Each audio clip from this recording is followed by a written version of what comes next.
Hey YouTube, it's Landon with Order the Traveling Hats, and we're back. I'm making a video again. It's been a long time since I've made a video, about a year, honestly, and we've just been busy. I've been busy at work, really busy at work, and haven't exactly had a whole lot of time. This isn't my full-time job. My buddy Gabe down in Florida is actually moving to Texas, and so they're in the process of doing that, so he hasn't had a whole lot of time to do stuff. And we just really haven't been able to go on trips together. I think that's actually going to get easier when he's in Texas instead of Florida because it's quite a bit closer to Arkansas where I live. So the thing that happened most recently, and the reason I'm making this video today, is because in addition to all of that, I kind of got rid of the Jeep. It was a long time coming. I was kind of unhappy with the Gladiator overall for a variety of reasons, and I kind of want to go through those with you now just for anybody that's considering buying a Gladiator. I don't think my experience was common. I think I got kind of not a lemon Gladiator, but just a Gladiator that wasn't as good as it should have been. There were no problems with my Gladiator that really prevented it from doing what it was supposed to do. There wasn't anything that was a showstopper, but it just was kind of annoying, and it just wasn't quite right. Now, I want to be clear, I'm a Jeep guy, and I've owned 3 Jeeps over about 20 years, and I liked all of them. And I liked my Gladiator. It just wasn't as good as I expected. So the problems with the Gladiator started when I got it. It didn't get good gas mileage when I got it. I did all the little usual stuff. I made sure I had a good air filter in it, put kind of the high efficiency synthetic oil in it, thinking maybe that would help. And the reality is the oils that are used nowadays are all basically high efficiency kind of oils, and that didn't really help. And from the day I got it, it never really got much above 15 miles per gallon. If I really babied it on the highway, and kind of drove at 70 miles an hour, it would get about 15.2, which is not typical and certainly not what my buddy Gabe got in his Gladiator. He was getting closer to 20 on the highway, which I think is what I think a lot of people get. But anyway, the other problem started after I've owned it for the first couple of months and the alternator went out, which was repaired under warranty, but still took them a couple of days to get back to me, and I was without a vehicle. And that was just kind of annoying because kind of post-COVID, I guess a lot of the dealerships around here where I live, basically I think the Jeep dealer anyway that I work with, doesn't do loaners. So I was just kind of left on foot. We were down to 1 vehicle at home, which is kind of a pain. My wife and I both work. So that was a little annoying. And then that got fixed and everything was okay until we got ready to go to Dallas one weekend. We were going to take the Jeep and it was leaking oil onto the floor of the garage. And turns out the rear main seal was leaking. And so I had to take that to the Jeep dealer and get the rear main seal fixed.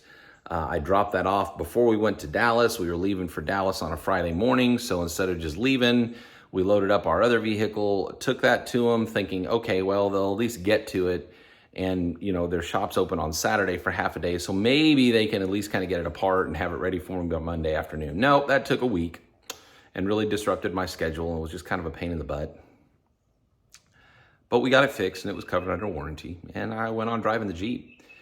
Still got bad gas mileage, and I still wanted to do stuff to it, so we started modding it, and you guys please go watch all those videos because we had a great time making them and had a good time building the Jeep out. But it still got horrible mileage. It became incredibly capable, more capable than a factory Gladiator, certainly, because we lifted it. We put 35s on it, big winch bumper. Nice winch. I did stuff to the bed and put a soft cap on it with a rack and did all the things to it to make it really a great overlanding rig. And it was really good at it, actually. I could get everything in the bed and we could go camp out of it.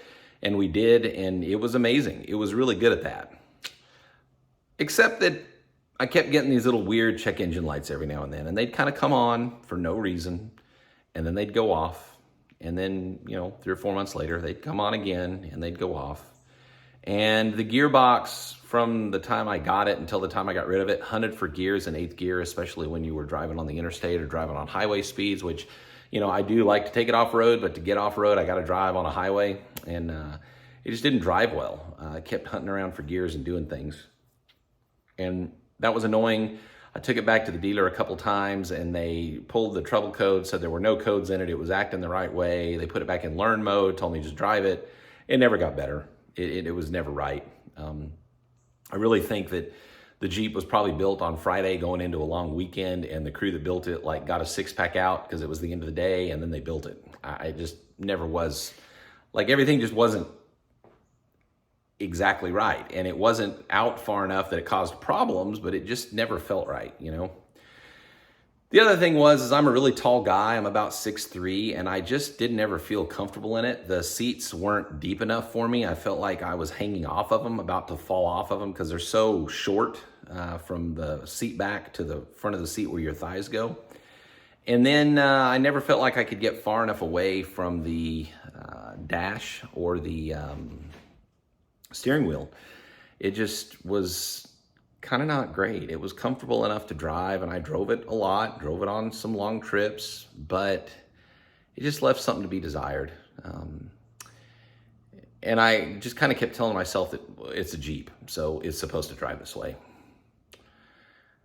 But I got kind of tired of that. And then the straw that kind of broke the camel's back is about 2 weeks ago, I got the service axle locker light, which means the sensor's bad in the differential and it gets oil in it because the sensors aren't sealed the way they should be.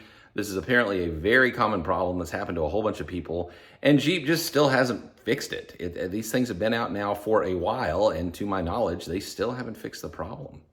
So you have to take it in. Yeah, it was going to be covered under warranty, under the powertrain warranty, because the bumper-to-bumper warranty's gone now. It had 40,000 miles on it. But I knew I was going to be out of a vehicle for like another week while they figured it out and got the parts and fixed it and everything else.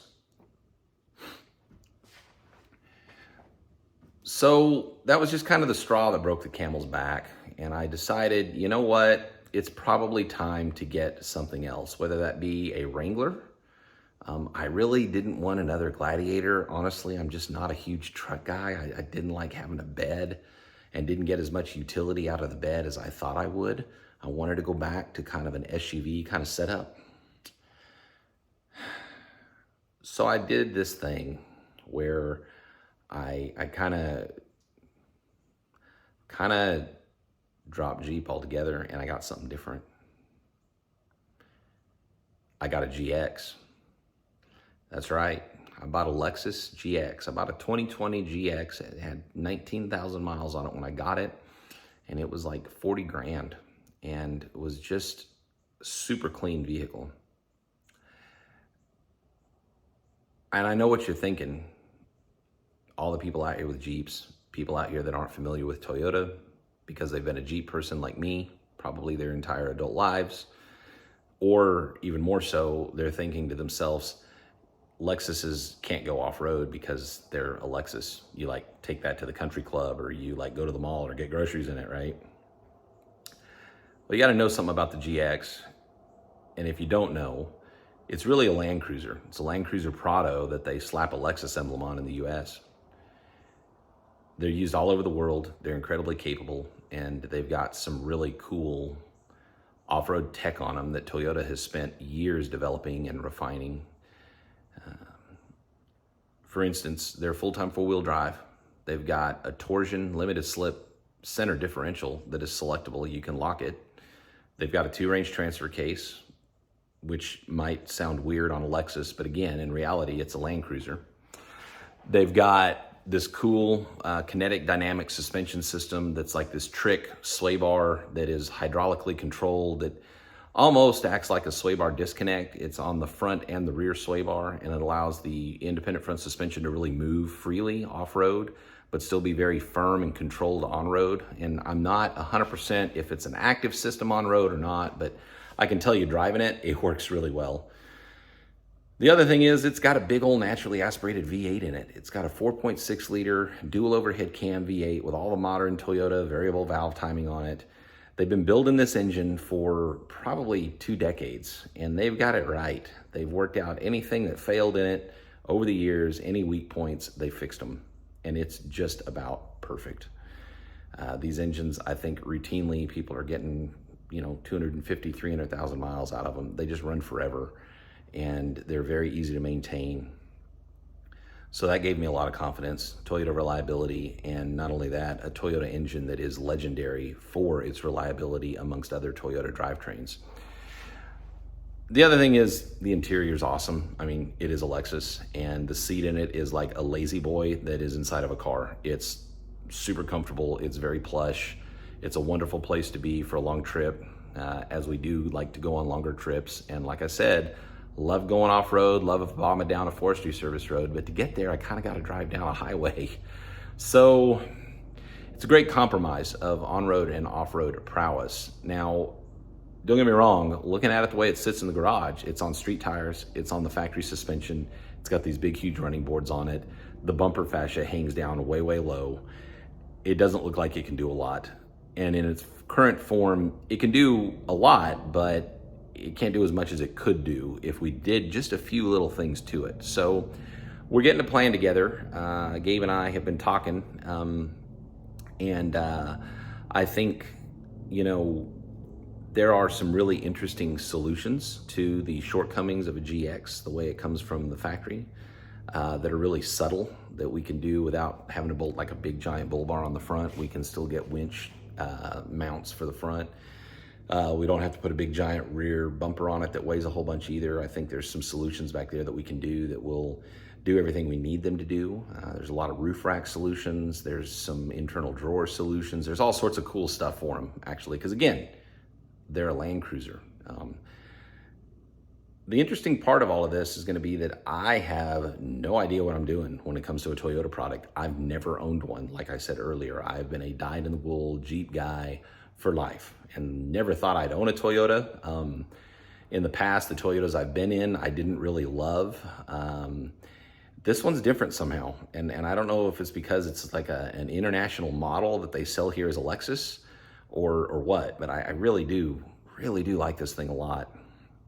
And I'm looking forward to being able to kind of build it out and take it on some trips. And I think it's going to suit my needs a whole lot better than the Jeep did, unfortunately. Like I said, I didn't really want to get rid of the Jeep, but it was time. It was just kind of annoying.